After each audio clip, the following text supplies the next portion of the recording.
Isn't Nick a Mexican? Colombian. He calls himself American. What is this? Anchor Baby.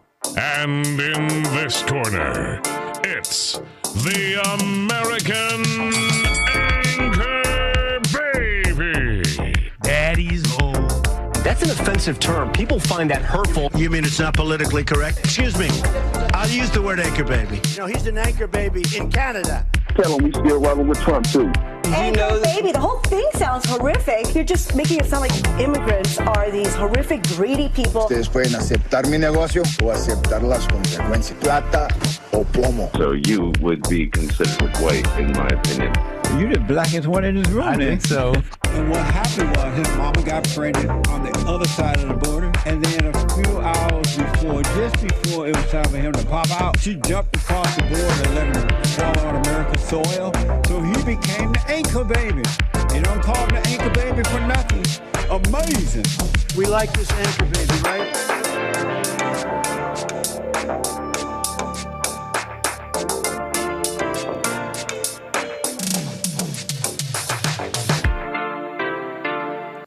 Whoa, I stopped that way too fast. That was my bad. I stopped the intro there early. There I am. It's your host speaking here, the American Anchor Baby. How you doing? How's everybody doing on this fine Monday? Still rolling with Trump. I see y'all in the chat. EJ Trills, Radio Laser, Renee, Jessica. What's up, Hake? So Holly, what's up, Zorak? What's up, everybody? Birdie Mount Brian, how's everybody doing? I see some names who joined us on Friday's flight. And it was a nice flight. It was such a nice flight. We, in fact, had a great time. Flew the plane into some military installation, I forget. But in Texas, okay? It was an emergency flight to Texas. And it was a great flight. Perfect flight. Beautiful, perfect flight. Right? Like the call. Perfect flight. Landed. What's up, Lord Bibby? Landed that plane beautifully. So you don't want to miss these flights when we take them on Fridays. You want to just subscribe to the channel, hit the notification bell. That way you don't miss when the plane takes off. Fridays around 4 p.m. We do a little bit of a different show. But thank you, everyone, joining me today, Monday on American Anchor Baby. Getting into a couple things here. Some stuff that I mentioned, you know, Trump v. Carroll. I'm a little amazed. I'm a little shocked. I thought at least this one's clear, right? This one's clear. I'm sure my viewers know how clearly evil that whole situation is. Like, truly. Like, I know a lot of things are evil, but this was bad, I swear. Some of you already know about that one because you've watched my show, but I'm amazed at those who don't. Nikki Haley. We shouldn't be surprised, but what it all means. Haley and who she's teamed up with. I'm not talking about donors and the Koch brothers, something way worse. We'll be getting to that, okay? There's a lot of things going on, okay? And I got some things to talk about. Appreciate it, Mr. Pink and Perfect Citizen. Nada. Everybody who's watching me on rumble.com/American Anchor Baby. And DLive.tv/Gorgonzola and Twitch.tv/Gorgonzola. So yeah, if you missed it, I don't know what to tell you. You got to watch the replay, but what's the fun in that? You want to be in the plane. You want to be in the Balder's Lounge. You want to be getting the snackies. Seeing the in-flight entertainment. We entertained ourselves. How was your weekend? Restful weekend for me. Pretty fine weekend. I mentioned to you last Thursday though about how Trump was set to stand at his defamation trial with this V Carroll. You know all about her by now. I'm sure. But you know, I don't know if I even got to report this. Maybe I mentioned it on Friday, but $83 million is what they came up with in damages in the defamation case.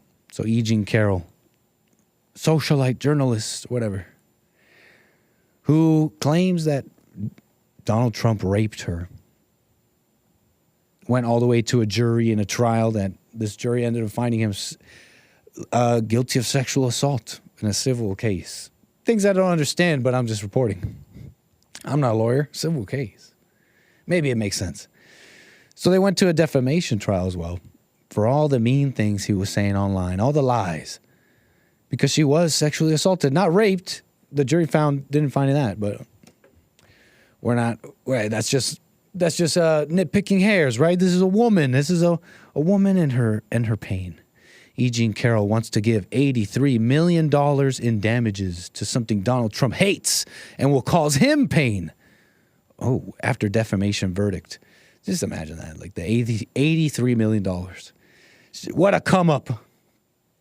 And they promise, this lawyer of hers promises that they'll find a way to get the money if he sells properties or something. 𝒔𝒊𝒄𝒊𝒂𝒍� Carroll, a woman in pain, wants to give $83 million to something Donald Trump hates. She appeared on Good Morning America in her victory, a little victory lap on Good Morning America, speaking to the people of America, and the win. They bill it as a win for women and a win for justice and all that. It truly is quite the opposite. And you got to catch some of my shows when I mention just how you guys know there's no real evidence, right? It's just this woman saying it, and then the courts, they say the evidence they used was some other woman's testimony, and it's not even a testimony about the Bergdorf-Goodman situation that this case is about. They use this woman's testimony because she too was a victim of Donald Trump. And not only that, they use that access tape where Trump says, I grab women by and they let you, as somehow evidence. It's truly incredible. But we don't need to rehash it all. Even though I'm doing that, I find myself doing that. I want everybody to be on the same page, okay? But let's move on here because she was on Good Morning America, and we want to move through this a little quicker. 888-775-3773 if you want to jump on the air about what you want to talk about. But we got 𒔿🡿 Carroll on her little victory lap. How about 𒔿🡿 Carroll and her attorney, 𝒏𝒊𝒄𝒌𝒔𝒕𝒓𝒄𝒊𝒂𝒍𒔥? Welcome. We don't need to play that so quick. Jumping the gun here. We're going to need Lil Nick. You know what? I think we're going to need Lil Nick on this one. Okay, so what do we got here? 𒔿🡿 Carroll, Good Morning America. Tell us. We're joined now by 𒔿🡿 Carroll and her attorney, 𝒏𝒊𝒄𝒊𝒂𝒍𝒔. Welcome back to Good Morning America. Has it settled in yet? What a good question. The elation was so great on Friday. It filled me up. It was almost painful. It's taken really every day. Today, I'm just very happy because I'm calm enough to realize what she did. The elation, she says. The elation. And we're going to be commenting on this clip, so kick back. Okay? The elation, she says. I have to almost stop it right there. As a victim, right, she says, she's this victim who went through so much trauma. You wonder where all this elation is coming from. Is elation normal for justice? I mean, this almost might sound ridiculous to some, but we gotta really pay attention to emotions here. Elation, okay. Where was I? Okay, you're happy that a case went your way. Obvious. Some might even say normal. But you got to understand here, when you're this person who you got to see the context here, the picture here. She just got out of this, she was raped, right? The story, she was raped years ago. She got justice from something that happened years ago, and this guy ended up becoming president. Anyways, maybe I'm nitpicking too hard already. But elation doesn't sound sober, doesn't sound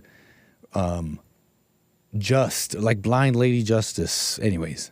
You said you want to do great things with this $83 million settlement. Give us an idea about that. Don't want to waste money. Well, I do have an idea. I'd like to give the money to something Donald Trump hates. If it will cause him pain for me to give money to certain things, that's my intent. Well, perhaps a fund for the women who have been sexually assaulted by Donald Trump. Hey, okay, so stop that one right there. I gotta give money to something he hates, she says. really showing us. Oh, I'm showing you guys so you're too much. delivering your closing statement, and what a mess. I'm showing y'all too much. There you go. Where was I? Jean Carroll really betraying herself there. Say she wants to cause him pain. Really showing us what someone with trauma, what people with trauma do. They just inflict pain on others. Not showing not an ounce of forgiveness. The courts did their job. They awarded you the $83 million. He's been right, but that's not enough. I want more, she says, causing pain. Really showing us her evil heart. Her evil heart. She doesn't want to waste it, so she instead decides to waste it on some fun, specifically for women that have been sexually assaulted by Donald Trump.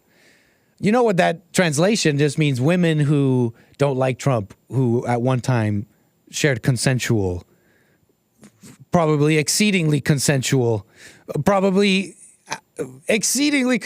on mostly their part, probably. Relations that he's had in his past as a multi-millionaire playboy of America. So, I don't know what to tell you. That's what that means. That's the translation. A fund for those women. Let's not waste too much time. Let's get back to the clip here. We're joined now by V Carroll and her attorney, 𝒏𝒊𝒂𝒎𝒂𝒎. Welcome back to Good Morning America. Has it settled in yet? We might have to do a little scrubbing here. Okay. Really, every day, today, I'm just very happy because I'm calm enough to realize what she did. You said you want to do great things with this $83 million settlement. Give us an idea about that. I don't want to mess up the clip, so we're watching this part again. Sugar Pancake Face, hi, I'm here for a defamation case. In the meantime, I would like to also encourage defamation to the person I'm saying defamed me. I don't want to waste money. Well, I do have an idea. I'd like to give the money to something Donald Trump hates. If it will cause him pain for me to give money to certain things, that's my intent. Well, perhaps a fund for the women who have been sexually assaulted by Donald Trump. So you're delivering your closing statement, and the former president storms out of the courtroom. I was wondering about your reaction right then. Did you think right then you'd won the case? I definitely thought we got a few more $1 million. So this is the lady lawyer alongside Jean Carroll, and they're talking about a special moment where Trump walked out of the courtroom. This woman says, oh yeah, that's another $10 million. Yeah, add another $10 million to that. And so apparently the man walked out. He stormed out, they say.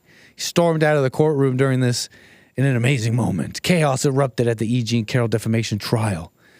When Donald Trump stormed out of the courtroom. Now we're talking about emotion and all that. Some might say, especially these women up here, oh, what an emotional man. He just walked off. He stormed off, they say. But I think it's pretty based. He still maintained... You can have money, you could be the president, but they'll still come after you and your family. They'll try and rip you apart, lie about you, dig up some woman here, change the laws in New York to allow these people to bring up a case from decades ago on only hearsay and basically hearsay. And you could be powerful president, you could be loved by many. You still got to show up to this kangaroo court. And you know what you do? You just get up and walk away. Alpha move, even if it costs $10 million. But I'm not the president, and I don't know. I don't know how much it's costing him. But you saw her. She was gloating, talking about that'll be another $10 million. But I'll let this play and finish off here so we can finish commenting here. Immediately, I was like, well, that's worth about $10 million. But the idea in a case where our basic thesis is that he's a bully who can't follow the rules, to act like a bully who doesn't follow the rules is an interesting strategy, let me put it that way. Wait a second. A bully who doesn't follow the rules. You're saying that's the whole framing of your case? I thought it was rape. It went from rape to sexual assault to he's a bully that doesn't follow the rules. She said that's the whole thing underpinning their case. kind of betrays the whole point that he was there. I'm going to need a lawyer to explain this one to me. He's a bully that doesn't follow the rules. I thought he was a rapist. The whole thing just smells. And when they, like I showed you before, when you come to find out the evidence is merely this woman's words from decades ago, you realize just how false everything is, really. Truly, truly false. I mean, did I tell you these facts, by the way? There's these amazing facts Breitbart put together about this whole thing. Bergdorf Goodman has no surveillance video of the alleged incident. There are 0 witnesses to the alleged attack. Carroll first came forward conveniently with the allegations while promoting her book. These are just facts, folks. Carroll was unable to remember when this attack even occurred. She has jumped years over and over again in her retelling of the events. The dress she claims to have worn during the alleged incident was not even available at the time of her claims. She didn't come forth with any of these allegations, despite constantly being open about a sexual... I mean, I hear this woman's like strange in her writings. She's very sexual. Like a lot of these old journalists. Have you noticed that? Older... Whatever. We can forget about that one. But just facts. Just some facts, folks. Just some facts. I had to bring that up again since Friday was the defamation case. We mentioned it on Thursday. Friday, $83 million charge came down. Wild. Really solidifying that you could do this to a president. There is no system. There is no justice. Okay. That's dead.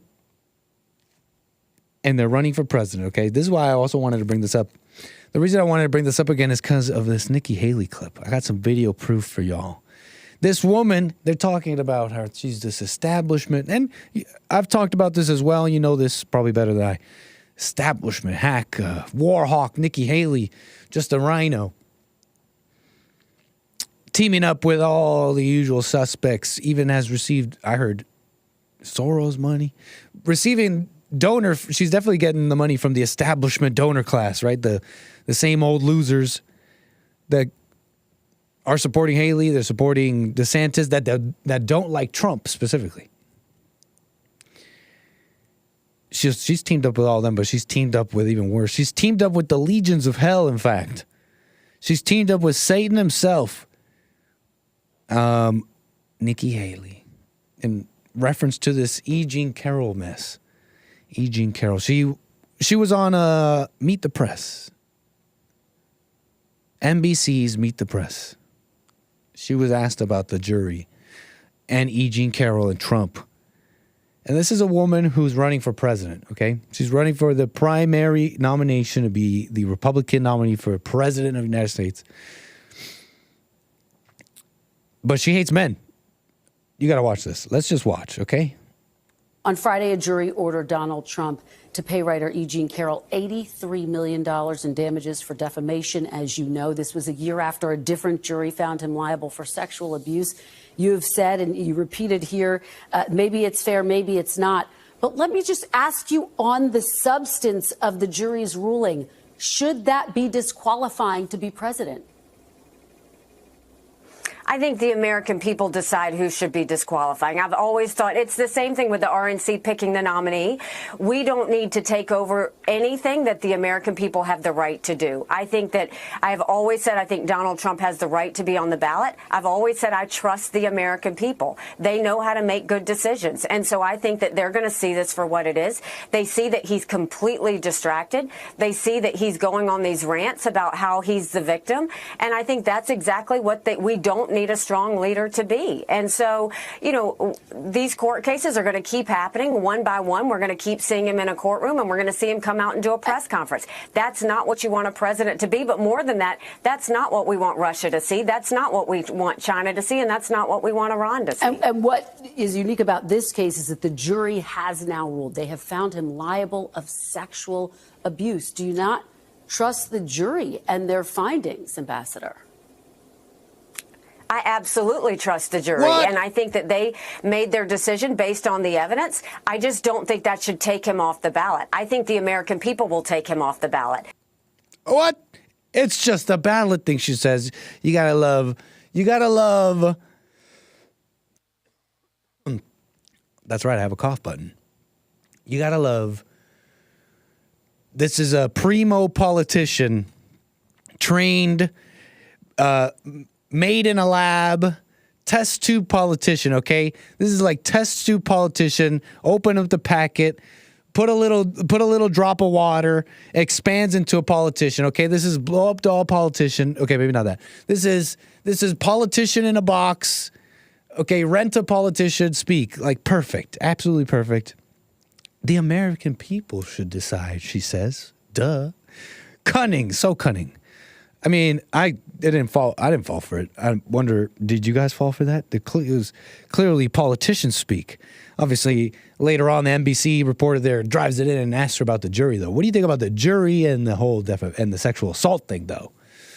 But through it all, Nikki Haley just very politician-like, cunning. No, but the people should decide. It's about, you can't take him off a ballot. That takes away the people's right to decide. Donald Trump has the right. And then she throws in a little quip about what it means and what people are seeing. Speaking for a lot of people, what people are seeing when they see Trump going through this 𝒔𝒐𝒄𝒊𝒂𝒍𝒔 Carroll case, they see he's completely distracted and he's acting like a victim. Women always do this to men defending themselves.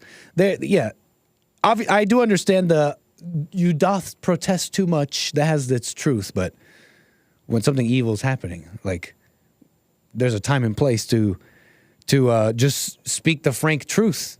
This woman is a crazy old bat, and you all are evil for going along with her claims from decades ago and making a mockery of, I don't know, just justice, the courts. He's completely distracted. He's acting like a victim. Well, maybe people are seeing something else. Maybe people do see the strength and they see the evil attack. Maybe that's what they're seeing, Nikki Haley. I bet you a lot of those same people are wondering if you see it. And so the reporter digs it in, though. But the jury, though, you trust them, right? They said he did a sexual assault thing. And she says she trusts them. She says, I trust the jury, which sounds like such a politician right thing to say. Like, you trust the system and the courts, and we're here to make things right. But it's just not true. It's a fantasy. Your jury, your neighbors, your family are dumb. They're evil. They have anger. They can't see. Your own neighbors want to lock you down and believe all crazy things, okay? And she trusts these crazy people. Your jury can be women. Now women can be in jury. Now women vote. Like, that's the people she trusts. And she says evidence. She cites evidence. I'm sure they use the evidence. She must, I mean, you're either evil or dumb on this one. Either evil or dumb. And I don't know if Haley's dumb. I find it, I'll leave space there. It's very possible. It's very possible you could be dumb. Because, like, think about your neighbors and people you talk to. It's a little maybe different. Haley, she's got all these, maybe she's in a bubble. Maybe she's in a bubble. Just like some of your neighbors. They'll see this case. I've heard of even Republicans, so-called usually women. They'll see this case on TV and be like, wow, well, I don't know. Sexual assault sounds kind of bad, though. A jury? You said jury, though? Oh, I don't know. What does that mean? You found a bunch of evil haters, jury of your peers. There's no evidence, no evidence, no evidence, no evidence, no evidence, no evidence. It's crazy. It's just so crazy. But anyways, no need to get emotional, huh? No need to get emotional. Just be bombastic for the camera. Haley hates men. She's teaming up with the evil men that they've been doing all this evil stuff to masculinity for years now. And I see your calls coming in, 888-775-3773. This woman is saying she wants to lead America, that she wants the Republican vote, the conservative vote. Here's your conservative, America. Here's your conservative woman, America. Cunning little liar. Cunning little liar. Crazy.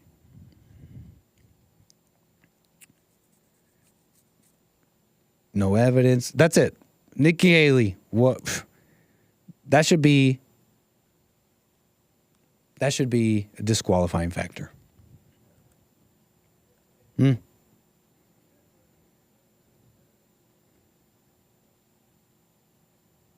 Hearsay is not tantamount to evidence, except in civil cases where the defendant is a man and female, and the female is and the plaintiff is a female, and a female plaintiff. Well, thank you, Doom Jesus. I needed someone to explain that one to me.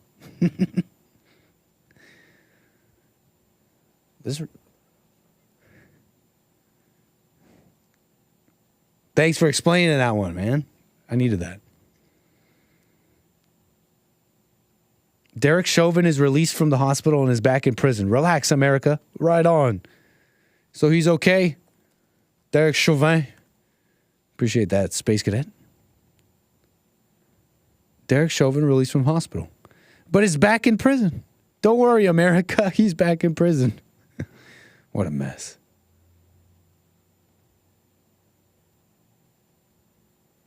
But I do want to get into some more amazing news here. The developments on the border and something quite funny.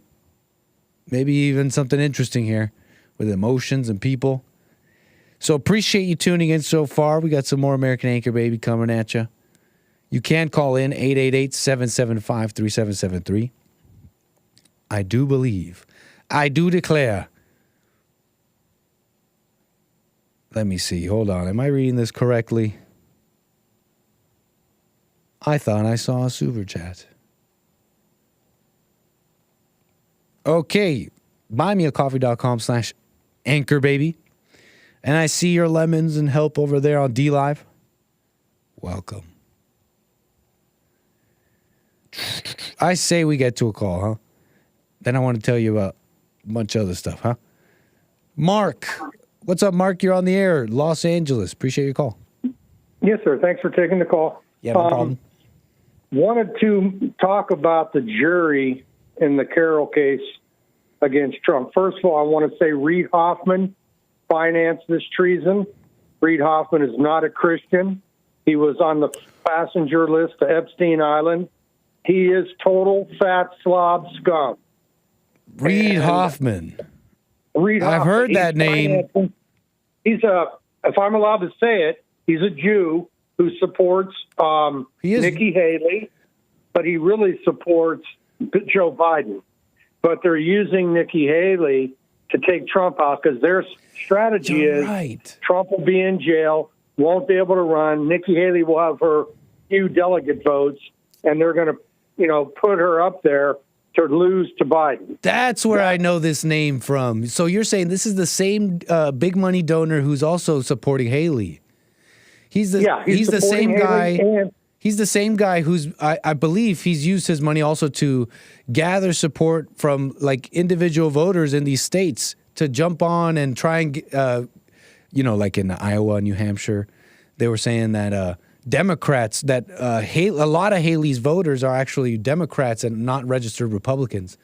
And I heard Reid Hoffman and other money like that is involved here. Not because they support Haley, but like what you're saying, because they don't want Trump. And they think a Haley-Biden matchup would be easier or better. Yeah. And also, Hoffman was financing E. Jean Carroll's lawsuit. Wow. The stupid lawsuit that had no evidence. This travesty of justice that just happened. So that is true what I'm reading, right? Really no evidence. Yeah, there is zero evidence. Zero. Okay. I thought I was going crazy when I'm reading that. Yeah. I mean, if any of your listeners are liberals or Trump haters, call in with the evidence. Let's hear your evidence because they don't have any. And the Kaplan, the judge, another non-Christian devil, has been doing everything he can to make this a kangaroo court. He wouldn't allow evidence to be presented against this witch, Carroll. It was a kangaroo court. Another non-Christian, another Christ killer. I'll refer to Reid Christ Hoffman. Killer? Because why? Because he's Jewish? Who killed Jesus? Who killed Jesus? We the all and killed the scribes. him. He died for all of our sins. I know, but who killed him, though? It was the Pharisee and the scribes. The same people that are trying to take Trump out, the same people that are trying to destroy America are the same people that killed Jesus Christ. We'll get to that. Don't forget that. We'll get back to that. Reid Hoffman, though, Jewish Christ killer, as Mark's saying, but I wanted to get back to. We'll get back to that, Mark. Real quick, you were saying no evidence. I wanted to ask you something about that. What were you saying about 𝒔𝒐𝒄𝒊𝒂𝒍𝒔 Carroll before the? Well, she was financed by Hoffman, and she's just a nasty old hag that had no proof against Trump. Oh, and she tried to. I was just going to comment that, Reid Hoffman, I guess, has to get his ROI somewhere, spend all this money on Haley and all that. He's got to get a return on his money somewhere. I guess he'll take it out of the president in this evil case. $83 million. You think some of that come up as his? I mean, he's. Oh, yeah, I'm sure, but I don't think they're going to get it. Oh, I really right. don't think they're going to get it. Oh. I think Trump is smart enough to know you don't pay a devil for lying. Nice. And whatever method he has, I hope she ends up with Zippo. And she doesn't deserve a penny. She's evil, rotten. She hates whites. I'm just saying that. I'd have no evidence. But if she's taken out our leader, she's got to be a self-hating devil. Okay, let's face it. She can't be a straight-up Christian and go after Trump with her lies. Oh, that's true. And use the Christ killers to do her dirty work. But what I called for is I'd love to see the mugs of the jurors in these cases against Trump in New York. You notice that they're everywhere I look. You notice they report how their identities aren't to be disclosed, and they were advised not to disclose their identities. It feels a little like they may have learned from George Floyd jurors when they went out and we found out who they were. It made the whole thing look horrible. Well, on the George Floyd issue, there's an innocent man, Derek Chauvin, doing prison time for not having committed a crime. Right. The jury was intimidated. The city attorney, district attorney there in Minneapolis, was pressured by the state attorney general, who is a communist. Can't recall his name right now, but his son was a member of Antifa, the Communist Front, and he's a supporter of Antifa. He's a Negro. I just can't think of his name. But he put undue pressure on the prosecutor to go after Derek Chauvin, and the jury was pressured and threatened. Wow. From what I read and from what I understand... I remember that.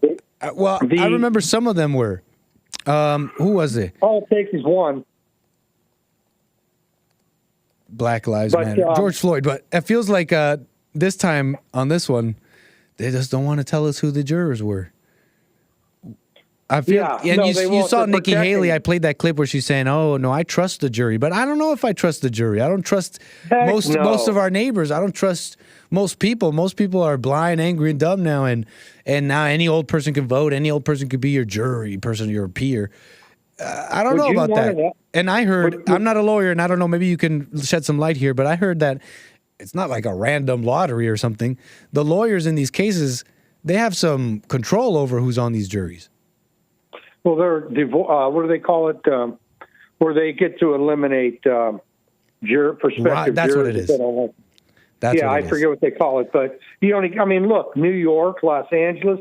Do you think a white man, a conservative white man, for example, that owns guns, is going to get a fair trial in either L.A. or New York? No, unlikely. Even if you're innocent, you're white, you own guns, you're probably a Trump supporter. They're not going to treat you fairly in any of these courts. A white man in this city, or Los Angeles or New York, cannot get a fair trial if the so-called victim is a Negro or a minority. You won't get a fair shot.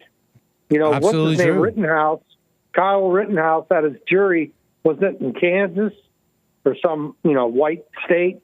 He was lucky. He brought those devils to justice in a state where he was able to get a fair trial. But that's not the case in the big cities around this country. Maybe Boise, Idaho, or, Lincoln, Nebraska, you might get a fair trial, but you're not going to have the problems that we would face as conservatives in a metropolitan area. like L.A. or New York. That's just amazing when you bring that up, Mark, too, because on something like Rittenhouse, what we saw on video should have been clear.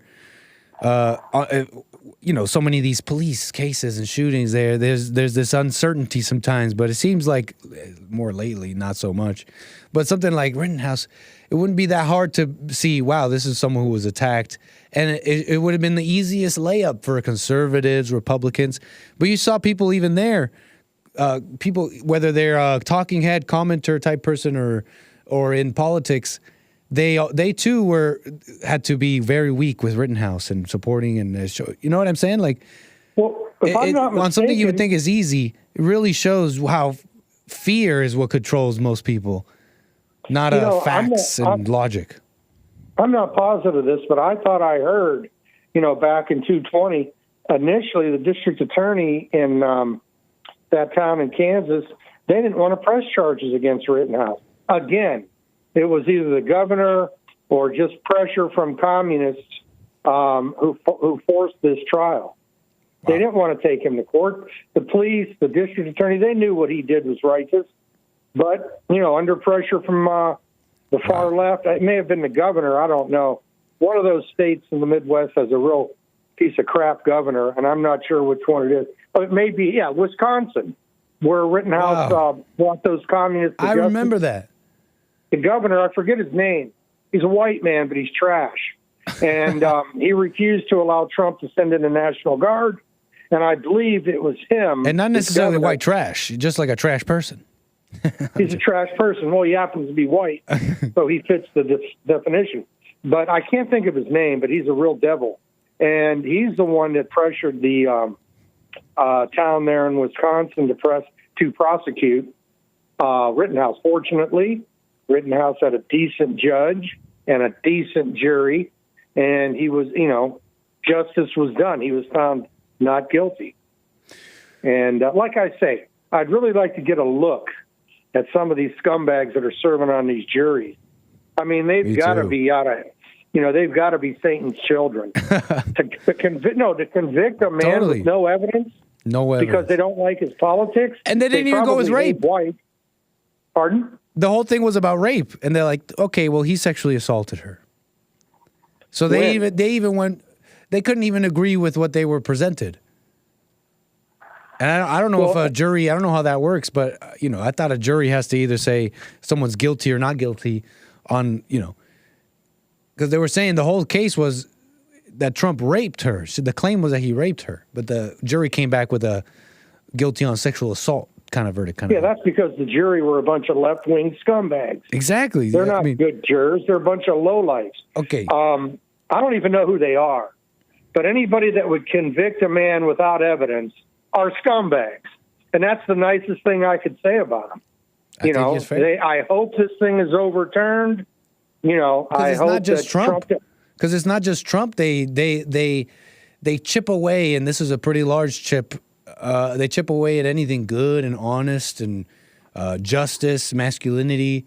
They chip away at, like, how do we get this back? It's like justice means nothing. And, they're happy to do it because they hate one man. They hate our race, too. They hate the whole white race. Right. Well, they're angry. They're angry. Anybody that hates Trump, scratch the surface, and they're white haters. I don't care if they have white skin either. Anybody that hates Trump are white haters. Whether they're conscious of it or not, they are white, self-hating. Just seeing a strong millionaire, smart man just be a boss, and they just hate it. Well, yeah. They don't he's doing the right thing. I wanted to ask you. Anybody that's going to close the border, stop crime, protect our Second Amendment rights. This is intolerable to the elitist leftists who run this country right now. Yeah. And I'm talking Biden and company. So they really are just. So Reid Hoffman. Reid Hoffman. He's the George Soros Jr. George Soros Jr. I think I have a picture of him up on the screen right now. You're saying this man right here, are you saying he's a Christ killer? He's descendant of the Christ killer. Well, that's a little bit more accurate. Like that statement has to it more accuracy than your previous statement. Do you think Reid Hoffman, the scumbag who went to Epstein Island, do you think he's repenting for the sins of his ancestors? No. He doesn't accept Jesus.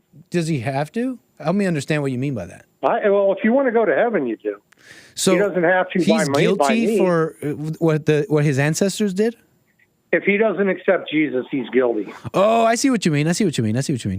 In a sense, but you see how this conversation already has to it a little bit more accuracy and deepness than Christ killer. I feel like calling Jews Christ killer is so shallow. What do you think about that? Why? It feels shallow because no Jews today killed Christ. No, I know their ancestors. Look, we as white people are supposed to take responsibility for slavery. Of course, I don't. But the guilt trip on the white man is But that's wrong. What's happening to the white man in the guilt trip? That's totally wrong. To turn around and do that to the Jew makes you just as bad. No, trust me, you don't need to go there to criticize the Jew. And you see what I'm saying? Like you could just look at people, what they're doing today. It's bad enough. You don't need to blame them. It seems shallow to me because it's almost like you don't understand, because a Christian would understand love and understand everything. And a Christian would understand, well, it's evil what's going on to white people, that they're being blamed for slavery and all this crap. So to turn around and do it to a Jew, even if that Jew is doing that, is just as evil. And I don't think a Christian would do that. Well, no, there's a difference here, though. Okay. And on the issue of slavery, in a sense, the white man repented when we lost, I don't know how many tens of thousands of soldiers in the Civil War, and we ended slavery. But there was no apology or anything of that sort for the killing of our Lord Jesus Christ. You know what? I understand that. Sorry, I don't want to cut you off. Finish your thought. No, that's all. They have no remorse for their sin. Okay, I hear what you're saying. I get you. They have no remorse for the sin because, I mean, look, Judaism continues. It's like it's almost like as if they continue to deny Christ. So they haven't apologized. Most of them. So I understand what you're saying, but here's where it's like it becomes, here's where it's like shallow for me, because there's a deepness to, how do I put this?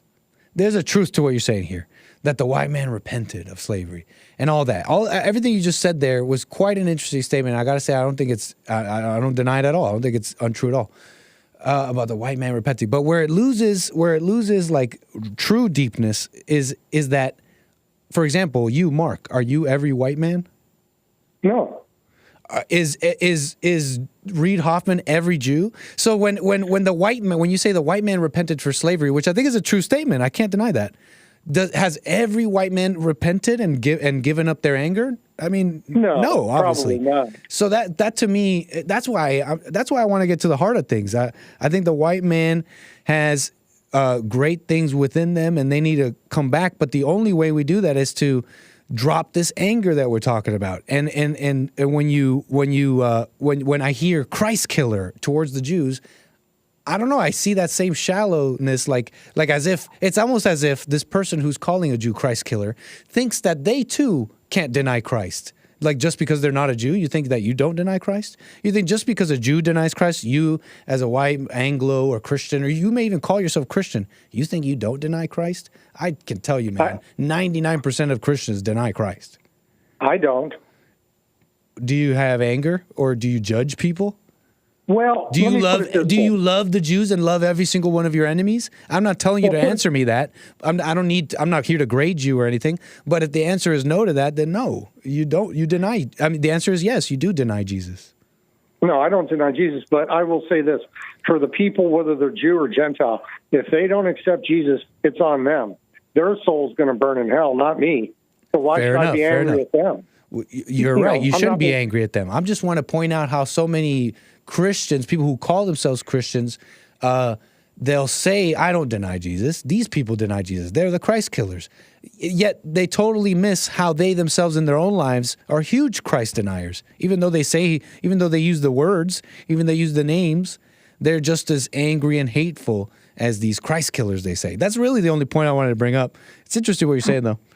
Well, the point is they still to this day I'm not saying all of them. There are Jews for Christ. You know, that group exists. But even a Jew for Christ can be a denier of Christ. That's kind of the point I'm trying to make. If you accept Jesus, you're in. Okay, so help me understand. What is accepting Jesus? By saying the words, I accept Jesus Christ as my personal Savior. Gotcha. And mean it. You won't get Reid Hoffman to say that. You won't get Judge Kaplan to say that. And mean it. To me, Judge Kaplan is a Pharisee. That's deep what you're saying. If you say, if it's not just enough to say the words, you have to mean it. It has to be real in the heart. And look, this is what I'm trying to say. So you agree with me. You see, there's people who could say, because it sounds to me like you're saying like a Jew who simply says the words can be for Christ, or even a Christian who simply says the words. But you added a little caveat there. And the caveat was they have to mean it. It has to be real. It has to be of the heart. And just because you feel something, just because you cried and you feel something, or you think in your head, I really believe this, doesn't mean it's real. Well, I know, but what else can you do? I mean, if you're going to lie, overtly lie and say those words, then it's no better than being a Christ killer. But if you say it with intent, and true, full meaning, I think that's the way to go. I think Jesus will accept you and allow you to live. Again, I don't think you're wrong about that. Yeah, I'm not angry at Hoffman and Kaplan, even though they're evil. I'm not. I just know that when they die, and you don't have to be God to know this, the Bible says it, if you don't accept Jesus as your Savior, you're doomed for hell. And I can't think of two more characters that deserve to burn more than Kaplan and Reid Hoffman. There's a truth to calling out to Jesus and God in earnest, and how you could do that not in earnest. And I just want to put that out there, that I think that statement you're saying, there's a truth to that as well. There's a truth to saying there's words and then there's words in earnest, and it's not really the words, but it's something deeper than that. But okay, look, Mark. But the thing is, I'm trying to shed some light on this topic because it's such a confusing one to so many Christians. You hear accept Jesus. And I understand what you're saying about sincerity, but I even think that's not even enough. We don't just saying some words, and this is really a tangent. This is really, we could maybe talk about this another day. But saying the words and just thinking and feeling like it's true is not the truth. It sounds to me when I heard the words that anyone who has anger has the spirit of evil. Any Christian who has anger and thinks he's a Christian is probably not. That sounded to me like more closer to the truth than anything else I've ever heard. More than accept Jesus, more than come down to the front and just say these words and really mean it inside. When I seeing that anger is an evil spirit, and I don't care if you're Jewish, Christian, black, white, whatever, if you have anger, you got some forgiving to do. That, to me, is closer to the truth than anything I've ever heard. Well, when Jesus lived, didn't he throw the money changers out of the temple, and he used a whip to do it? I don't think he was in a good mood. Do you? Do you think he was happy when he did that, or do you think he had anger in it? I sincerely think he was in like total flow state, like a fighter in the ring. Maybe you see a scowl in his face, but that doesn't mean his heart was on fire like man is. You know how you and I, when we get angry, we become this like fiery, uncontrollable thing, like not very godly. I highly doubt that that's how he felt.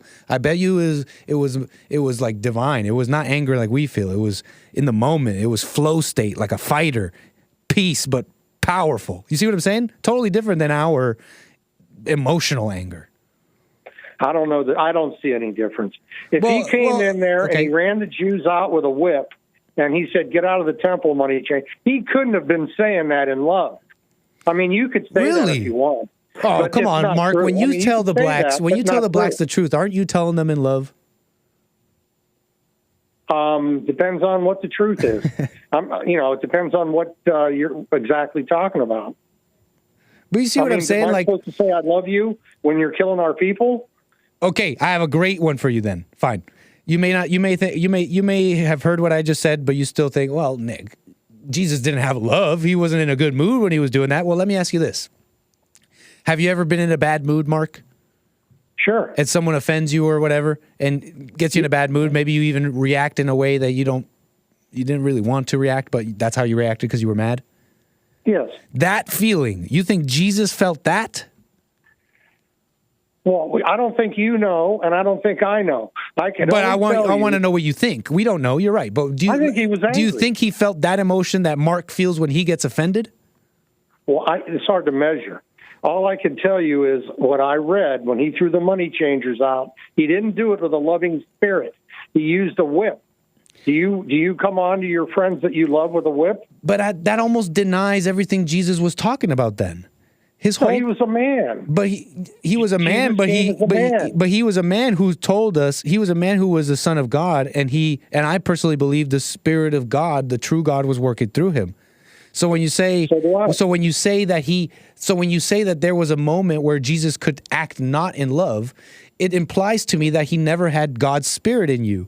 Because if you can have even one moment that's not loving, how can you have God's Spirit in you? Well, how do you explain him throwing the Jews out of the temple with the whip? Well, answer that one first. If you have God's Spirit working through you, how can you have one moment that's not loving? I guess the only way I could answer that is to say I'm human. What about a father do you think a father who corrects his children and may even be physical, but do you think it's possible for a father to do that correcting in love? Yes. Boom. And so too Jesus could correct the Jews and even whip them, but do it in love. And he threw them out. But in love, not anger. With a whip? Yes, 1,000,000%. You can whip people with love. You didn't know that? I'm not going to argue that. But all I could say is the enemies of Jesus today, in today's world, are the enemy of Trump. The same element that existed 2,000 years ago exists today. Yeah. And I'm not saying that Trump's, the second coming, but I sincerely believe that he gets his strength and wisdom from God. And I believe that God is protecting him from Satan's children on earth.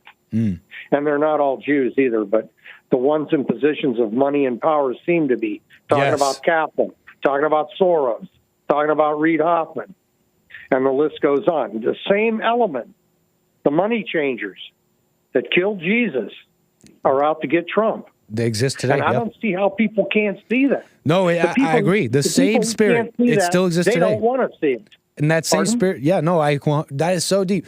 That same spirit, the same Pharisees, they continue today. The same spirit. Crazy. Right? I'm saying the evil that killed Jesus Christ 2,000 years ago is the same evil that's trying to destroy America, President Trump, and the white race. I think that is so true. Yes, it is.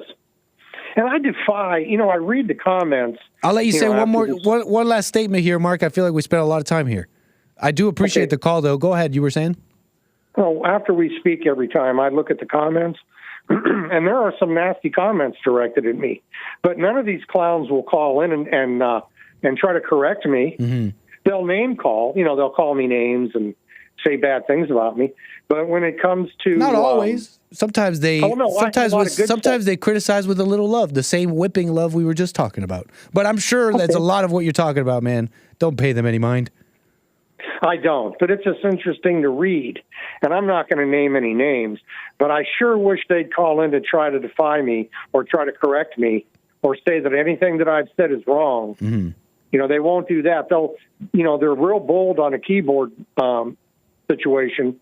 But when it comes to calling you to try to correct me or call me out, they can't because they have no argument. No argument that makes sense. Now, that's how judge, it's the internet. They'll stay there too. They'll be even in my live chat sometimes, and they won't call in, and I'll be telling them the number. But let them be the way they are, Mark. We just pay attention to ourselves here.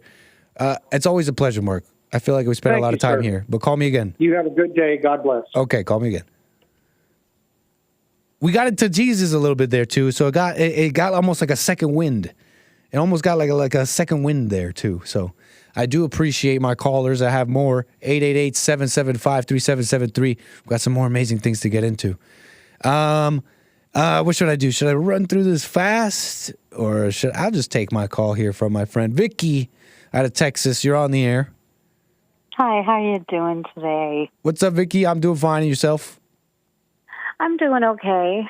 Appreciate that. I just wanted to talk about this Jean Carroll lady. Oh, my God. Well, when she came out, a couple of years back with this mess, I knew then that she was lying. I knew it. Because I myself, and I've said this in chat, so I'm not afraid of words or whoever, whatever, from people. I love chat anyway. Hi, everybody. But I just want to say I was raped, and I went to court. I'll let you finish your statement. Have you ever mentioned that on the shows before? I mean, I don't feel like you have. I have. Yeah, I have before. Oh, you have. Yeah. That's why, because I think we would have stopped you otherwise. But it's totally fine. Keep going, Vicky. Mm-hmm. So I have before, and when I said to Jesse a couple weeks back, the same female liberal attorney changed my name for that case that I was talking about. That's the rape case. And do you know that I had 30 minutes? I had a private investigator come into my home, and he taped 30 minutes of these people that raped me. The boss, I'm not going to say who they were, okay? No, but try and keep as much details. You don't want the people on the internet with your details. Yeah, they had them all call up and say they're sorry and blah, blah, blah, and it shouldn't have happened and this and that and everything, right? Also, during our deposition, I did a whole month's worth of deposition of 8 hours a day. And it was draining. And during one of my depositions, because there was like 15 attorneys involved, defense attorneys, and while I was doing the deposition, someone came in and slapped down this piece of paper in front of one of my attorneys, and it was a videotape of my rape. Wow. And that's evidence. Right. Evidence, sheer evidence. And in there, I could only watch like 7 minutes of it, right? And I couldn't watch any more of it. And because I lived it, right? And I didn't want to relive it. And I just want to say that I got shafted in a big way in a democratic city who always the women were like, believe all women, which is total BS. I do not believe in that. Definitely don't believe women. But when you have something like that, like these guys gave me $30,000 to keep my mouth shut, right? But their one attorney, their lead attorney, had said to me, go to Kinko's, we'll send you the money, but I want you to fill out this paperwork. You don't have to read it all.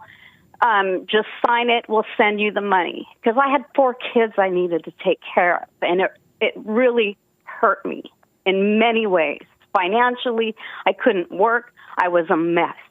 Okay, so I went to Kinko's. There was a ton of paperwork that they sent me. I didn't have anybody with me. I couldn't read everything that there was. So I did sign it. They did send the money into my bank account.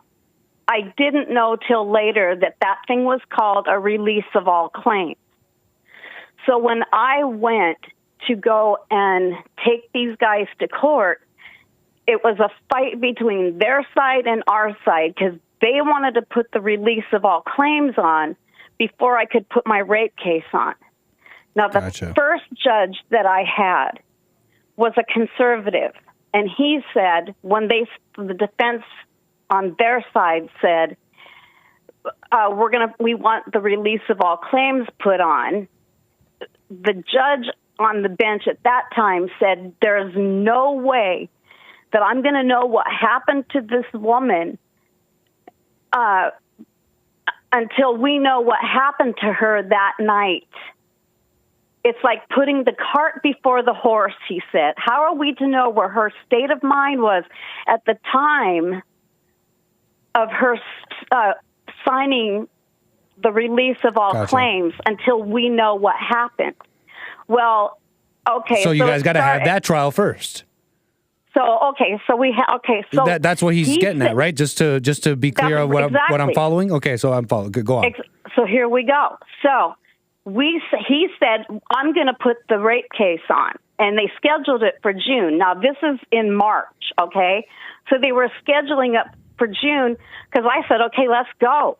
You know, we have a videotape. We have them saying they're sorry. Let's do this. And, you know, before I back out, because I was beside myself. And so, anyway, 2 weeks after, okay? 2 weeks till what? 2 weeks after that. 2 weeks after what? I was 2 weeks after the judge said that he was going to, he wanted to bypass that and put the rape case on. 2 weeks after that, my female attorney, I had a male and a female, my female attorney, very liberal, hated men, she came to me and said that, excuse me, this is just so much. Really, don't go into all the details. It's really not. I'm not. She just said really that not for the people. She found out that one of the defense attorneys was related to Judge Kuhn. No, I'm not going to say anything. The judge that wanted to put the case on, the rape case. So she said she put a motion in to get a different judge. Okay, so the judge that she did put on there for that case was very liberal, a male, very liberal, and very mean to me, by the way, extremely. And so don't rehash too many of your details. It's too personal, Vicky. But so you got a liberal male judge, and what happened? A liberal male judge who just said, no, we're going to put the release of all claims on. So he completely changed everything. I wasn't even, so that he put the release of all claims on, right? Right. And not, so far, every liberal has shown, every liberal in your story has shown the opposite of what they say on defending women and all this stuff. Yeah. So, and there it was. And it sounds like you actually had evidence as opposed to this J Carroll person. I had people that were involved in it wanting to testify about what happened on my side. Do you understand? Totally. So it really is. I mean, you're kind of making the point for me here too, because I've been trying to really illustrate to people. I'm sure people see it, but I'm really trying to have them see just how low we've sunk with this J Carroll case here. Like truly. Right. So what do you think about this, Vicky? What do you think about what I was saying earlier about J Carroll, who let's assume she was raped or whatever, and she's talking about all the women, and she's out here defending all those women. What do you think about what I was saying when I was telling all those women to forgive, and that because they're bringing up these cases from decades ago, they're extending the statute of limitations now. What do you think? What do you think about my comments on that, on how this statute of limitations increasing and all that really only extends itself to evil, and it's not forgiveness, and they're not showing any of that. Sorry to keep going on, but yeah, what do you think about that, forgiving even your rapists? Okay, well, and I have forgiven them. It's just I'm not upset with them, okay, because I have forgiven. And to forgive is to truly forget. But in order, for the sake of the show and for all the listeners and everybody out there, I have to bring this up because it is important, because I am for Donald Trump. I do believe that he was sent here by God for us. And I'm going to stand up for him. And I know that woman's lying. I know I have forgiven, and that's the right thing to do, okay? Mm-hmm. And I have spoken to a couple of my rapists, and we're not like exactly friends, but I don't hate them. They don't hate me. And I could have gone on to write books and even a movie. Someone wanted to make a movie of it, right? And I passed all that up, Nick. I passed it all up. And Oh, it's like, dang. You could have been one of these stories we do on our shows. But like, okay. And this woman, Vicky, she wrote a whole book about it. Could you imagine that? Yeah, Simon and Schuster actually wanted to pick it up. So That's I really we would have been talking about you today. Would have been right, like, exactly. And this woman, she got and exactly. So I'm going to flip it around on her. Nice. Females are evil. Don't believe them. Do not ever get a female liberal attorney. Okay, ever. So, but forgiveness is the key. And we can just move the wheels on that. Thank you, Nick. Thank you, Vicky. Call me again. You got it. Have a good day, bro. Thank you. Take care. Oops, sorry. I don't know if I call her bra. Should I call her bra? She's my friend Vicky. What a mess. What a mess. There's no just how low we truly sunk. There's no evidence, folks. There's no evidence in this Jean Carroll stuff. Yeah, so thank you, Vicky. I wasn't even necessarily wondering if you had forgiven in your situation. I mean, personally, from hearing your calls over the years and all that, I have no reason to believe you haven't. So I wasn't really even wondering about that. Wishing you well in all things, Vicky.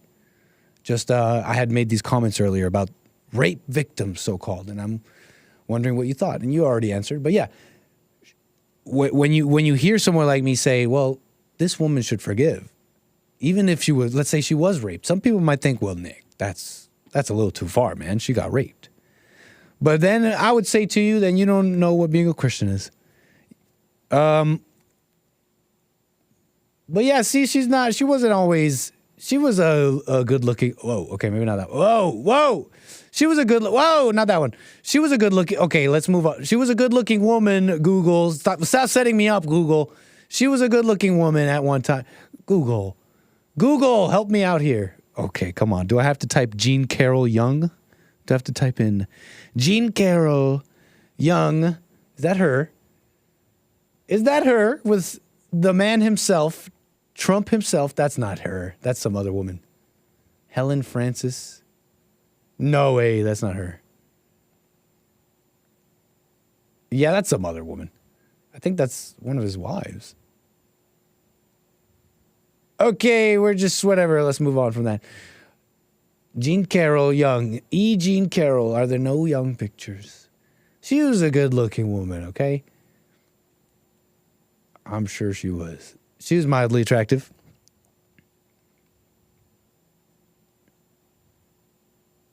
You were wrong. She was never good looking.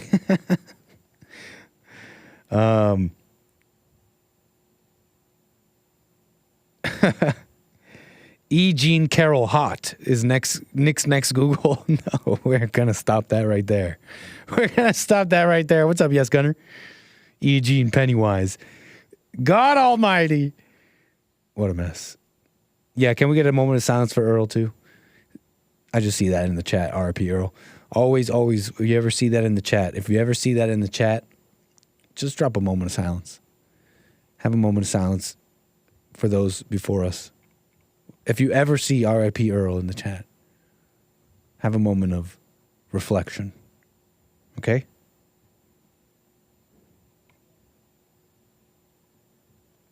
Amazing. Okay. 888-775-3773.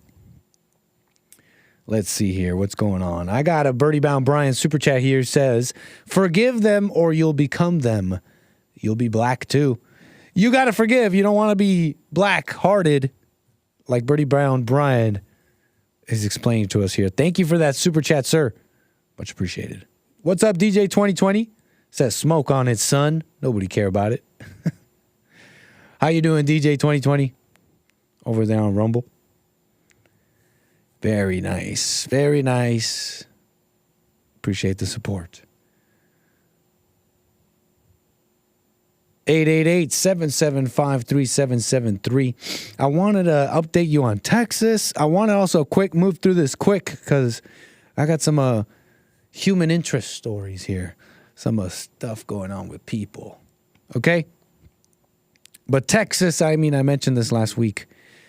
The big showdown, the big civil war, the big incoming civil war. What will happen? The feds versus Texas, Shelby Park, the buoys, the razor wire. It went to the Supreme Court. The Supreme Court said the feds are allowed to break apart the razor wire. What was going to happen next? Well, I think the saga where we left it off was a deadline by the federal government. Friday deadline. And it passed. And nothing's happening. Now, I believe the feds are the ones that turned away, though. Texas did not allow the federal government into Shelby Park, but no confrontation. No confrontation, no action from the Biden administration, nothing going on here. No feds. But it remains to be seen what will happen, right? Like I mentioned, we'll really see. I mean, when you see all the Civil War talk, I don't know. Sounds like it's not true. But there's talk of a border proposal as this is all going on. And so the ruling from the Supreme Court said it allowed the Fed to destroy the barbed wire. You're aware of this. There's these different disputes with the barriers and the Shelby Park takeover. And then it was all the Civil War talk. And Texas won't back down. Texas won't go down without a fight. Texas. And he said, well, invasion if in fact, an army came. I'm ahead of myself here, but Dan Patrick, Lieutenant Governor of Texas, commenting on those very same rumors. Civil War. And he said, well, invasion if an army came. Well, we're facing an army. Yeah, we're facing an army. And they're well armed, they're well coordinated, they're making millions and millions of dollars off of Joe Biden. Don't mess with Texas. We're tough guy. Don't mess with Texas. But Marie Bartiromo, I believe is her name, is about to ask him, though, what he thinks about Civil War. Serious about securing our border, and I'm glad the president stood down on Friday and did not confront us. That would be the wrong thing to do. We don't want a confrontation, and they shouldn't want a confrontation. We don't want it. You shouldn't want it because we'll beat you down, and you don't want to mess with Texas. We're just doing our job. Let us do our job. Because, I mean, what is this going to turn into a civil war? I mean, you've got the Texas rights versus federal rights. Both sides with guns. Why are you using the C word? And we believe constitutionally we are right. We have a right to defend our citizens. We have a right to defend this country. Dan Patrick, very quick. And by the way, we're right. We're correct. We believe we're correct in what we're doing. And might I add lawful? Might I add I believe it's lawful what we're doing? Might I add it's totally within the Constitution? Did you hear me say the other C word, Constitution? I heard you say the word. I heard you say Civil War. Heard you throw that out there. Just thought I'd remind you. We believe we're in our legal rights. I'm just saying because there was a lot of talk about Civil War, and this is really still what it amounts to, a legal battle. The Texas isn't going against the feds with guns. You know, that's not what's happening right now. Everyone's speculating and all that. But it's really what it amounts to is a legal battle so far. We'll see if you really can't mess with Texas, if they can stop the invasion. Don't mess with Texas. Is this going to turn into a civil war? I don't know. It didn't over Friday. It didn't over the weekend, at least. I mean, all this talk.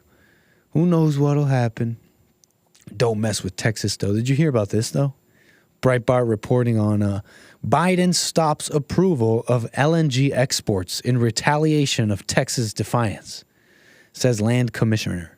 So the Texas land commissioner is saying that the Joe Biden administration has stopped exports of stopped the approval of liquefied natural gas exports, LNG. Okay, it's energy. We're talking energy, big export, huge export, powers many things. LNG, and all of a sudden, came down from the feds.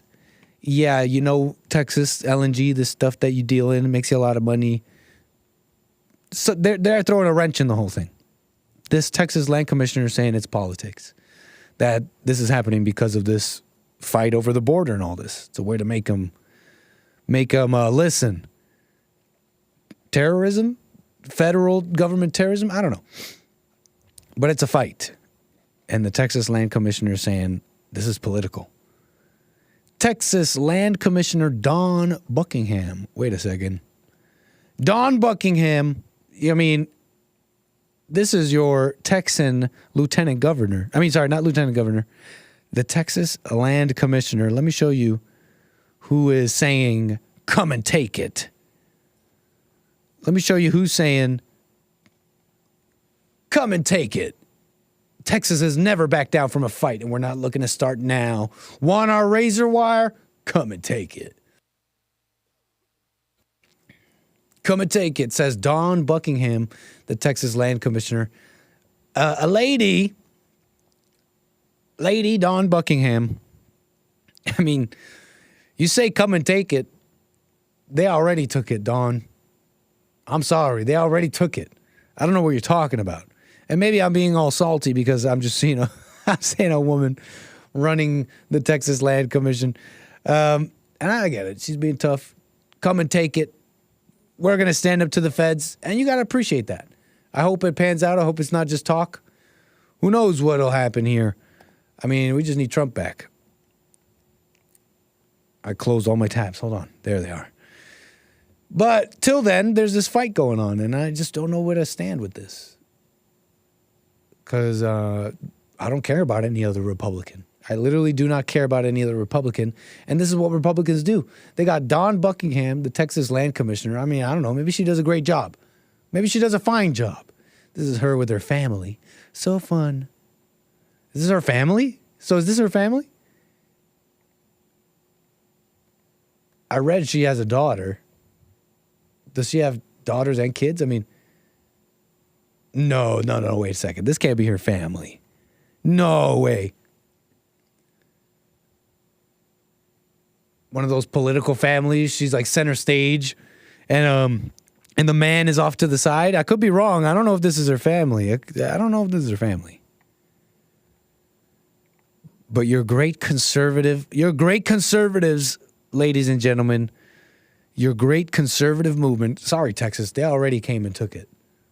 Let me just tell you that right now. They already came and took it. The women hate the men. The boys are depressed. The girls are out of control.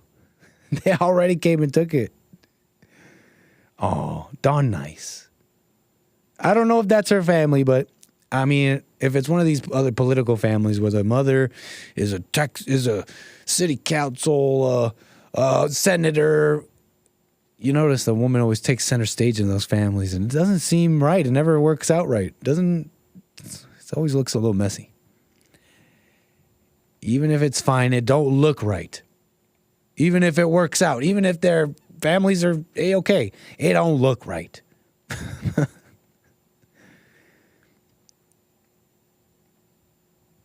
What a mess. Carver with a super chat says LNG over the border. No way. But fentanyl. Oh, yeah, no, that's fine. Oh, that's fine. And yes, Gunner with a super chat says, Trump says he looked like Elvis once. Thought I heard that somewhere, too. Oh, lordy, lord. But what was I telling you here? What was I saying? Dawn Buckingham. And if that's her kids, she looks a little young, too. Why don't the kids look like the parents? Because they might not be her kids. So let's just move on. I read she does have a daughter, though. And she might be young. Female politicians with young kids. Who knows if Dawn is one, but Texas Democrats, I mean Republicans. I meant to say Republicans, but you get it. Biden admin rolls out record-shattering border report. I mean, the numbers, they just keep breaking records, these people. And you already know that. And so with the latest is this border proposal. So there's been all this fighting in Texas, but there's been fighting in the government as well. I've reported on a little bit of this. And it's how there's Congress is atomized, just like America. And in the Republican Party in Congress, they have split up even further in there. They call themselves the Freedom Caucus. And they've been a staunch group that has been saying no more, no mas on all this rhino do-nothing crap. Oh, we'll protect the border. Oh, we'll get to it. We'll do it. Just vote for us. No more of that. They ousted Kevin McCarthy. It was a whole thing, remember? I reported on this a little bit. So they've been fighting. They got in Mike Johnson. They're making more promises. They're promising they'll give us J6 footage. They'll promise us the border. And, okay, so that's going on. What's going on now is they have a brand spanking new House, what are they calling? Border proposal, okay? And they're saying these Republicans are killing it. These holdouts, these MAGA extremists. Finally, there's a border proposal. And these MAGA extremists, these Republicans want to throw a wrench in the whole thing. Led by who? Imagine this. Trump, no less, is leading the whole darn thing. Here's a story from Axios. Republican and Democratic senators are taken to the airwaves, scrambling to pass severe restrictions on migrant floodings across the U.S.-Mexico border. I feel like I've heard this story before. There's just one thing, though. Their plan is all but dead. Why it matters, the Senate might pass the plan, which would be one of the harshest immigration bills of the century. President Biden is ready to sign it, but House Republicans, egged on by former President Trump, already are planning to shut it down. State of play, illegal immigration has rocketed to the top of voters' concerns, and Biden has become increasingly desperate for a solution. And so Trump's saying he's going to fight it all the way. House Speaker, look at what Axios wrote here. House Speaker Mike Johnson has fallen in line. I love that. People were not happy with me using some of this language with Trump, saying that these other Republicans are starting to fall in line. People in my chat are like, so what? They can't ask questions? So what? You can't even ask questions? Trump sounds like a cult, sounds communist, sounds all sorts of things. And you know what? I don't care. Dictator Trump, I just like it gets people going a bit. And I've been using that phraseology. Look at Axios using it. House Speaker Mike Johnson has fallen in line. Am I sensing a tinge, or is it twinge? Tinge of, I don't know, Republicans are authoritarians in between the lines here, Axios? Am I feeling that, reading that a little bit? Ooh, Republicans are authoritarians. Look at them be authoritarians. Why are they such authoritarians? Then double down over the weekend, claiming it wouldn't do enough to stop illegal border crossings. It's not just him. Ted Cruz, others. They're saying that the bill is poison. It's a poison bill. It's a poison proposal. That it allows, actually, crossers to come in. And so, Senator James Lankford, a Republican out of Oklahoma, took to the media to assuage these fears. He's on Fox News Sunday. This is a Republican senator, James Lankford, on this very bill, responding to the rumors that this bill is a poison proposal, that it's actually going to let in 5,000 a day, and it's a mess. So here's the Republican establishment. Is Lankford establishment? He might be. The Republicans talking to the people, Fox News Sunday, on why you shouldn't be, why you got to chill out, okay? You bunch of internet conspiracy theorists. So let's talk about the rumors and give you a chance to respond to some of the critics who say they don't like what they know of this deal. This bill normalizes 5,000 people a day coming in. 5,000 people a day is over 1.8 million a year. So the great Republican compromise is we're for 2/3 of Joe Biden's open borders. Yeah, the challenge that Senator Cruz has and a bunch of other folks is they're still waiting to be able to read the bill on this. And this has been our great challenge of being able to fight through the final words to be able to get the bill text out so people can hear it. Right now, there's internet rumors is all that people are running on. It would be absolutely absurd for me to agree to 5,000 people a day. This bill focuses on getting us to 0 illegal crossings a day. There's no amnesty. It increases the number of Border Patrol agents. It increases asylum officers. It increases detention beds so we can quickly detain and then deport individuals.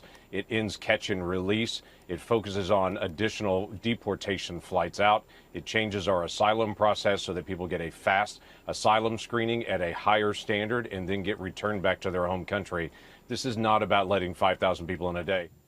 It's not. So don't worry. It's not about that. It's not about bringing in 5,000 a day, because that's what the rumors were. Like you just heard Ted Cruz there say, that's what people were saying. Like that in this proposal, there's this provision where you allow, where you put a limit to how many can come in a day. But when you look into it, it's like 5,000 a day.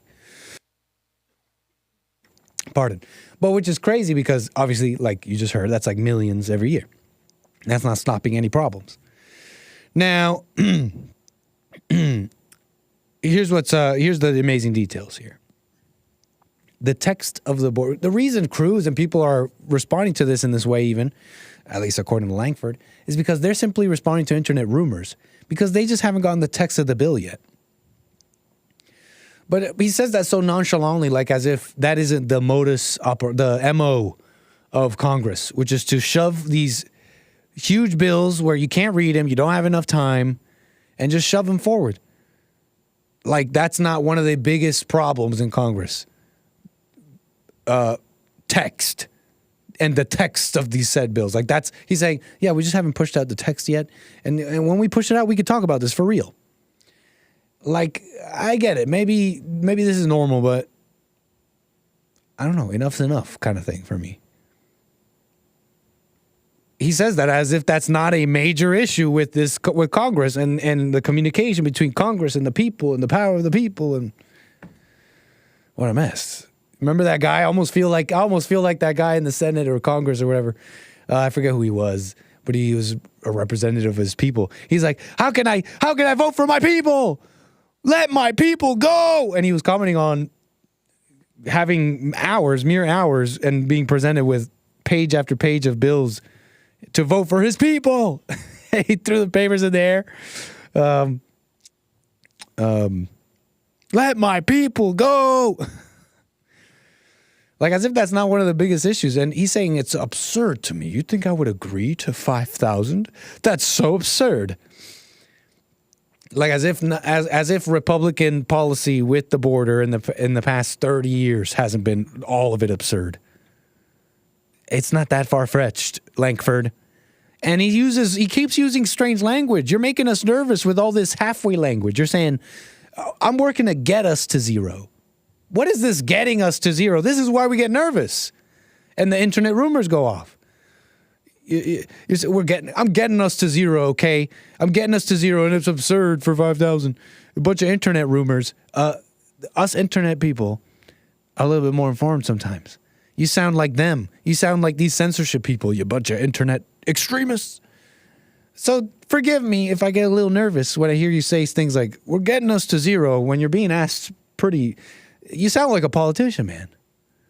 They're asking you asking you specific questions. And you're like, we're getting us to 0. We're getting us to 0. You'll forgive us, your people who vote for you, when we get a little nervous. You need to pass the bill so that you can find out what's in it, said Nancy Pelosi once. I remember that. Wow. Wait, hold on.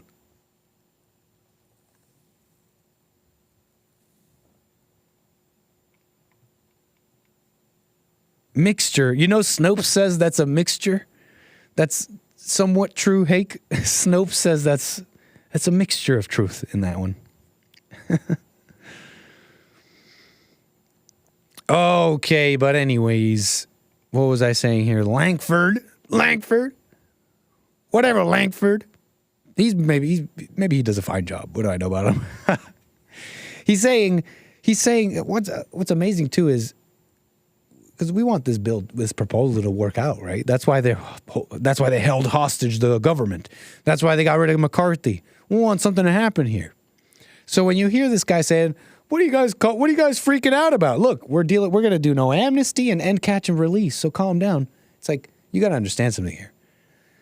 Ending catch and release, like to say that.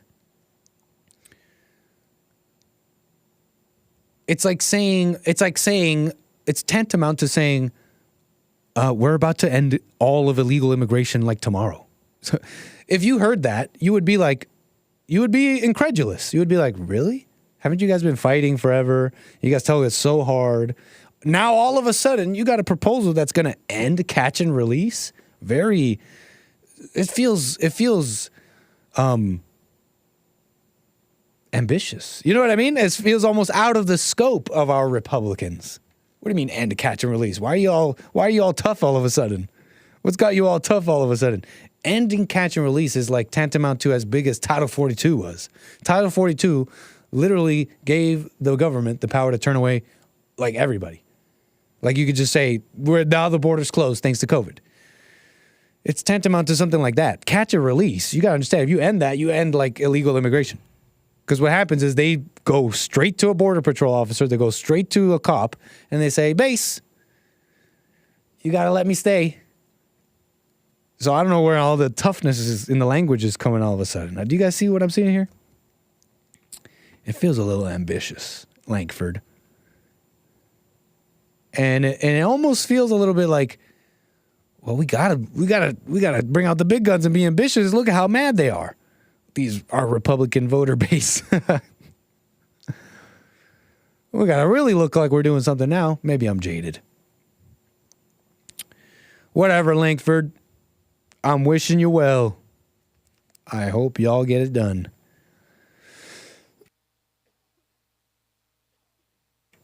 Pardon. But yes. That's a mess. I didn't want to spend too much time here, though, because I have one final thing for you. One final thing. Can you talk to your dogs? My dog talks to me. Not my dog. Does your dog talk to you? Where are the dog moms in the chat? Where are the dog mommies? Ue, le, shie mamas. I'm looking for the dog parents. This one's about you. I taught my golden retriever how to talk to me by using buttons. He was terrified of everything, but now we can interact as equals, says Christina Lee, who first bought Cash, her golden retriever, a home. That's cute. Cash. The cash is filling. He was scared of everything, she says, and this woman reveals how she helped teach her golden retriever to talk. She's a 32-year-old software engineer who lives outside of San Francisco. Initially felt helpless when she brought her dog Cash home in May 2021 because he was terrified of the world as a puppy and having panic attacks almost daily. How do you know that? How do you know? What's a panic attack look like in a dog? Is it just like normal panic? Like when these dogs just like start shaking? Dogs are emotional, skittish creatures sometimes. Especially when they don't have a good trainer, a good leader. Especially when they don't have a good leader. We'll get to that. However, teaching him to teaching him to talk and communicate with buttons has allowed them to interact with each other. As she says, as equals, the dog is now more confident and jolly than ever. I got to show you this video here. Let's see how much we could get through it.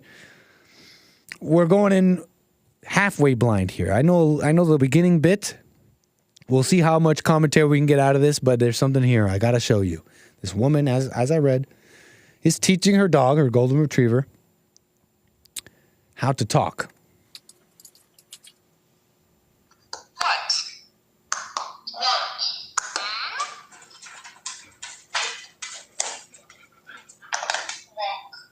Oh, want walk?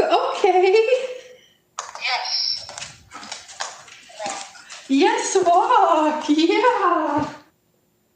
Yes, walk. Yeah. I don't know what she's saying like that. Yeah, it's creepy.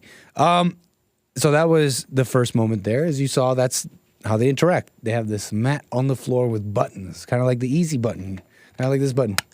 That was easy. But it says different things. It says commands, objects, whatever, as you saw. As you saw, she's talking with her golden retriever. She's like, what do you want? And the dog wants a walk. The dog wants a walk and press the button. That dog is talking, basically. That dog is communicating and talking. That dog is basically a person. That's the dumbest thing I've ever seen, says Doom Jesus. Birdie Bound Brian says, now show all the footage of the dog saying gibberish. So true. Oh, I might as well just say that part just to add to Birdie Bound Brian here. I've seen this woman's, and I see other people who do this, and yeah, he's totally right. These are the highlights. The dog also does a lot of erroneous clicks. But that's not enough to say he doesn't talk, right, Birdie Bound Brian? The dog may still talk, it's just wrongly clicking. He's got a low IQ. It's a dog. I don't know. Let's watch a little bit more. Why frustrated? The dog went up and pressed the button frustrated, if you missed it. And now the dog is looking out the window. Some might even say with a forlorn look.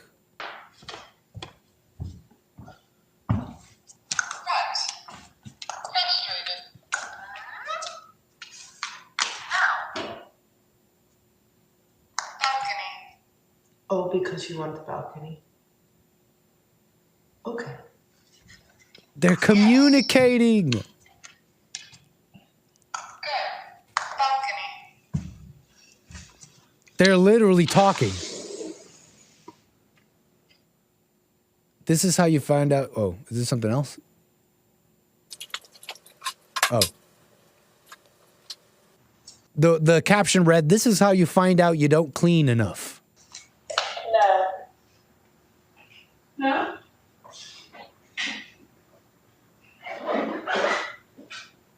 Now what? Use your words. More. No. More what? Visitor. More now visitor? Visitor later, yes. The caption reads, wondering how he could possibly know that she had a visitor coming. And so she responds to the dog in English and says, visitor coming, yes, later. Visitor. Later. Yes. She responded to the dog. She said, yes. I don't know how you know that, but yes. Yeah, because you saw me cleaning. And then she concludes, she realizes the reason. That's why he knows that I have a visitor coming. Because you saw me cleaning. I know, I only clean when people come. Clean when people come. I know. Okay, I think this is the last one. Cash is eating out of a wobble toy.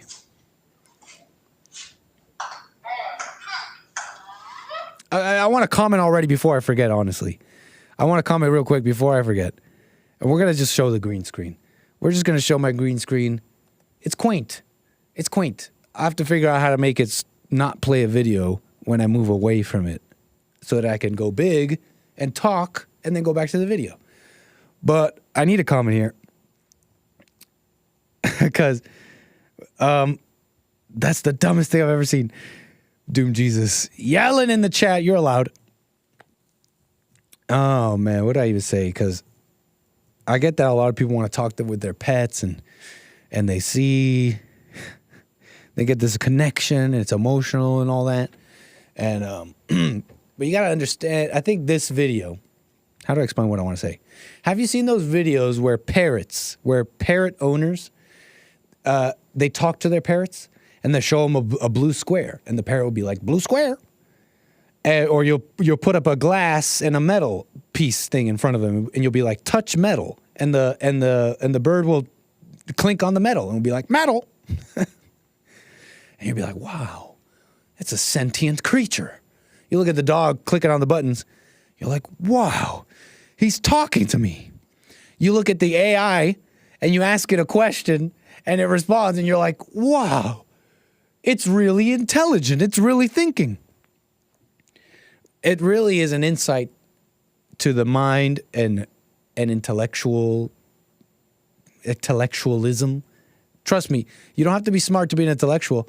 Everybody wants to be an intellectual. It's the hot thing. It's the hot thing in society.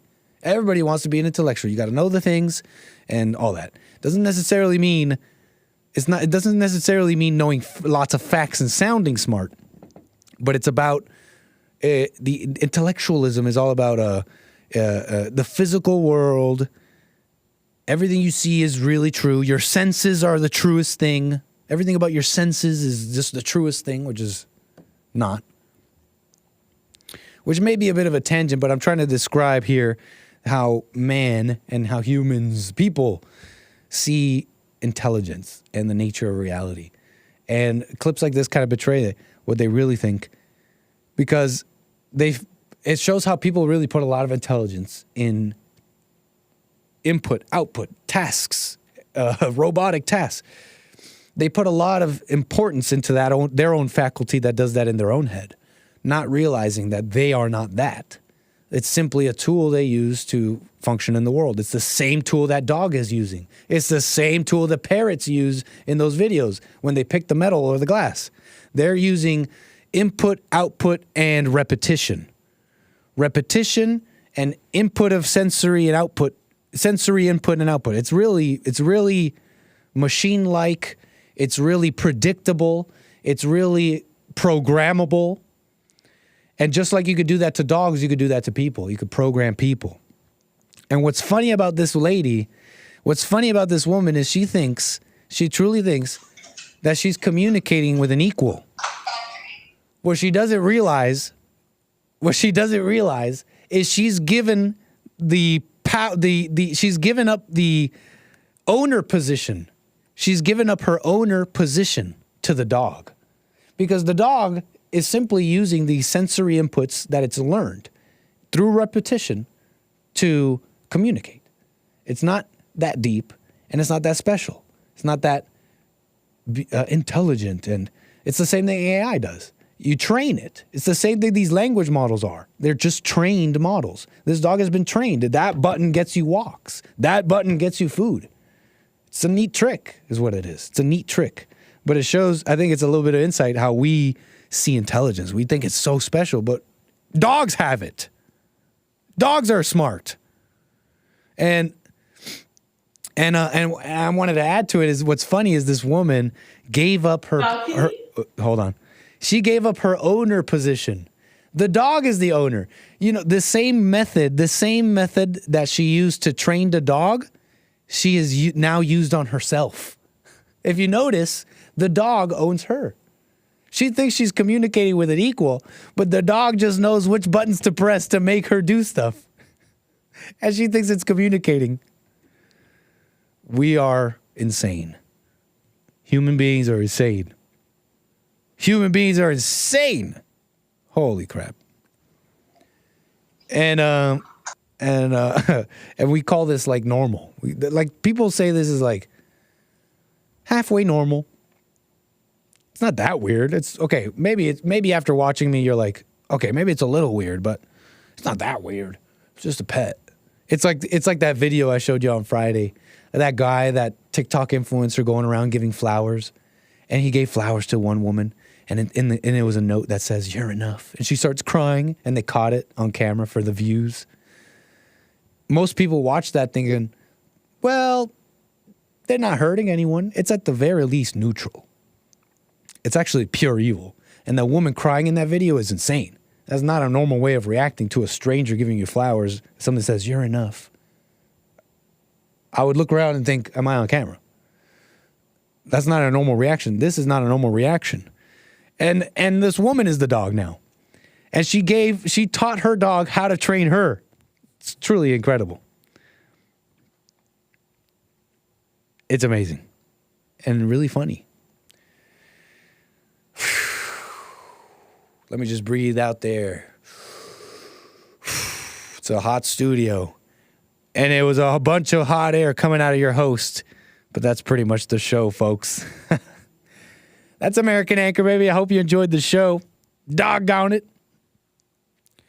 Catch me tomorrow, Tuesday, for more American Anchor Baby. Country Western Tuesday, Hake Report, and Joel Friday. Before I say goodbye, though, let me just really quickly check the super chats and all the people, all my lovely supporters in the chat. What's up, Canadian David? Nice to see you over there on Rumble. Deconstruct and all the support from everybody. Thank you so much. Whew. All right. That's the show, folks. And I will say, stranger gives me flowers, I give them a drop kick. Now we got some reasonable people in the chat. The dog will soon pay the bills. Behind the scenes. Yeah. Right on, Mr. Pink. I want to see them play checkers. My money is on the dog. It's a crazy world. Thank you, Chris, and everybody else who appreciated my show today. Catch me tomorrow. I'm going to say bye one final time. Bye. Peace.